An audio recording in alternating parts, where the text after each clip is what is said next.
So the kind of effect civil aviation has in job creation or economic activity is very, very huge. So we have to tap into this potential, and this new act that we are bringing helps us well into that direction, sir.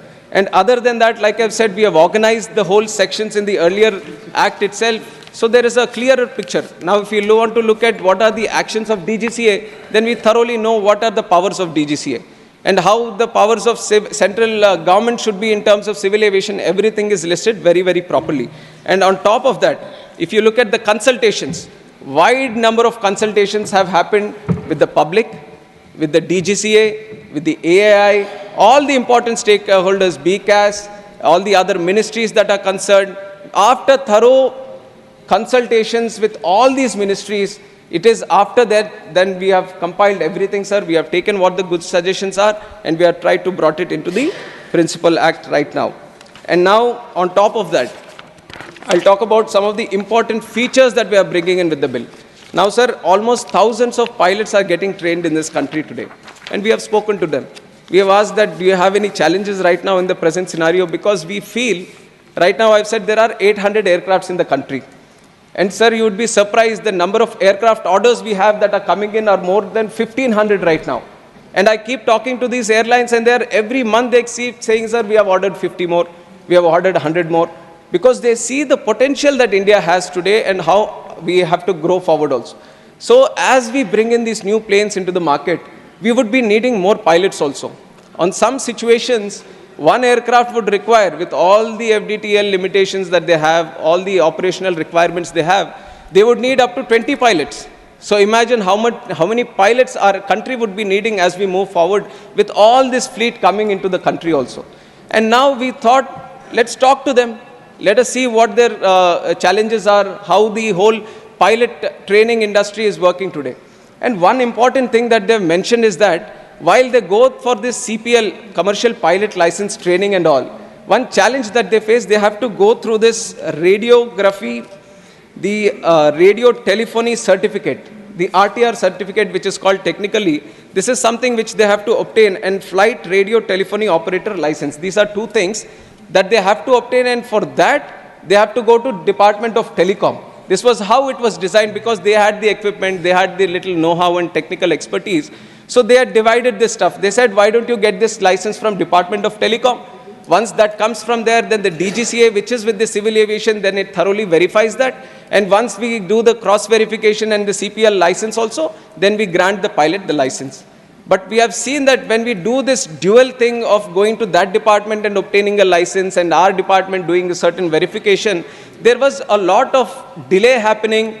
There was a lot of inconvenience for the pilots, and we know sometimes the systems kind of misuse this power when they have the additional authority to come in between on how it can lead to certain other challenges for the pilots also. And now we have a lot of young population who wants to aspire, dream to become a pilot, and we don't want them to see these kind of challenges happening in the system. So what we have thought is, we have so much expertise right now with DGCA, why don't we do the RTR license and certificates within our system itself?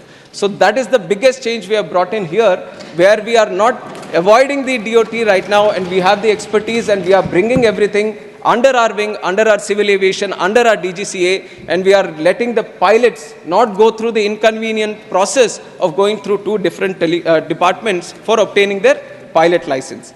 And other than that, sir, we have brought in the appeal system. Like I've said, we have amended the Act 21 times. And while we have done that, sometimes we have missed putting whatever rules. Sir, civil aviation, the international civil aviation organizations keep recommending us so many things time and again, because it has an international view to this.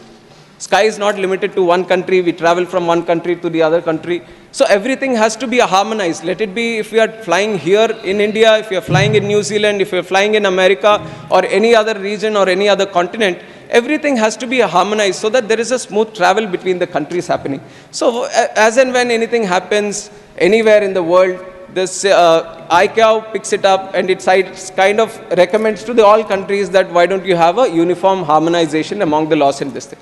So it keeps doing it all the time. It meets every year, multiple times on multiple subjects, and once they reach a consensus in Montreal, where the headquarters is there, and it keeps sending the recommendations to all the countries. And as we keep doing it, And it is important for us also to follow the ICAO recommendations. And whenever we keep doing it, not many a times we can bring everything, all the changes to the parliament and say, let us amend the Principal Act itself.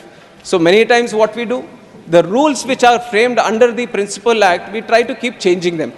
And now constantly after doing that time and again, the ICAO also observed that there is no principal legislation backing to the rules that we have today.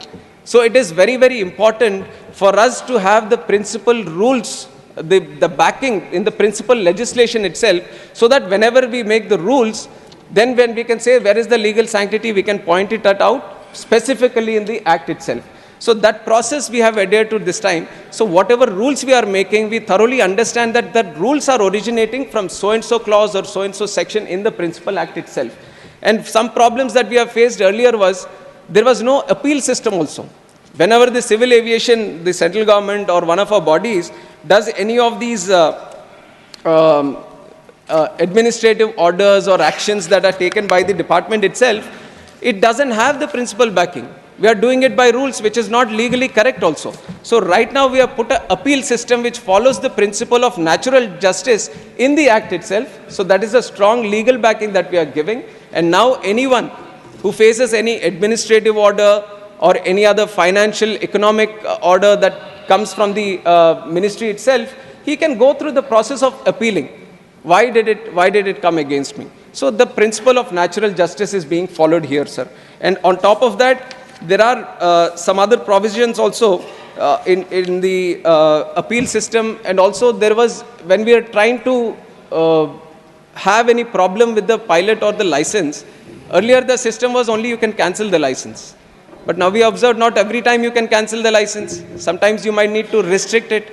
Sometimes you might want to cancel it.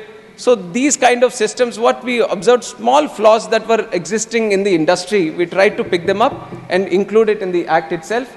And these are some of the changes that we brought in. And I'm willing to listen to, I'll talk about the other issues once I get all the suggestions and comments from the honorable members, sir. And I'm willing to answer to each and every clarification that I need to give from this. But I request this support and also the cooperation of all the members here. This is a very important legislation that we are doing, because we realize that civil aviation, which is the third biggest domestic sector in the whole world.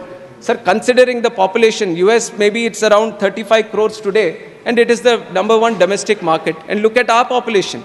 And we want more people to travel through air here, which is becoming a reality also under the leadership of Narendra Modi ji. He has brought in the Udan scheme, and everyone should know about this Udan scheme. You would all wonder that we have created. See, creating airports is one challenge. You can spend the capex and you can create an airport. But today with the private airlines, for them to run those routes, it's another bigger challenge. But our Prime Minister, he is a man with a vision, and it's a man on a mission, sir. And he has launched in 2017 the Udan scheme, Uday Desh Ka Aam Nagrik, which was very, very specific to connect these underserved and unserved airports of the country. He didn't want them to lie vacant or lie dormant.